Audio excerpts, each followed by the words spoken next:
They've got themselves a 3-0 lead now in the 7th. And Cabrera smacks one into right field. And that ball is down for a base hit.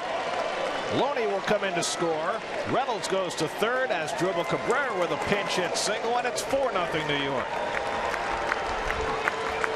Well, Cabrera, who hit his first career pinch hit home run the other night, now he has a pinch hit single, and he's going to leave for a pinch runner. Robert Gazelman will come in to run for Cabrera.